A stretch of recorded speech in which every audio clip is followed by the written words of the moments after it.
וישראל תמיד חייבת להיות. Israel আগের যে কোনো সময়ের চেয়ে আরও শক্তিশালী এবং ইসরায়েলকে সবসময় আমাদের শত্রুদের তুলনায় অনেক বেশি শক্তিশালী থাকতে হবে।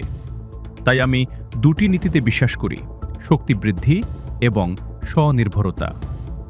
শক্তি বৃদ্ধির ক্ষেত্রে আমরা দুটি স্কোয়াড্রন, আধুনিক যুদ্ধবিমান F-35 এবং F-15IA ক্রয় করছি।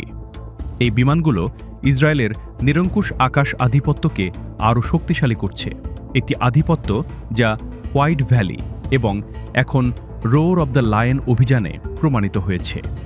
আমাদের পাইলটরা ইরানের আকাশের যে কোনো স্থানে পৌঁছাতে সক্ষম এবং প্রয়োজনে তা করতে তারা প্রস্তুত।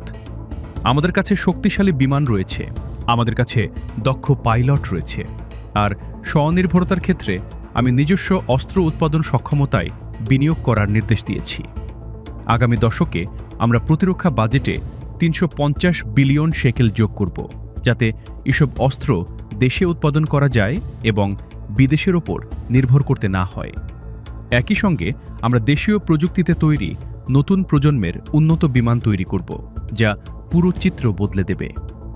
আর ড্রোনের বিষয়ে কয়েক সপ্তাহ আগে আমি ড্রোন হুমকি মোকাবিলায় একটি বিশেষ প্রকল্প গঠনের নির্দেশ দিয়েছি এবং আজই আমাকে এর অগ্রগতি প্রতিবেদন উপস্থাপন করা হবে। এতে সময় লাগবে, কিন্তু আমরা কাজ করছি। আমরা সব ক্ষেত্রেই ইসরায়েলের আধিপত্য নিশ্চিত করতে কাজ চালিয়ে যাব। אבל אנחנו על זה. אנחנו נמשיך להבטיח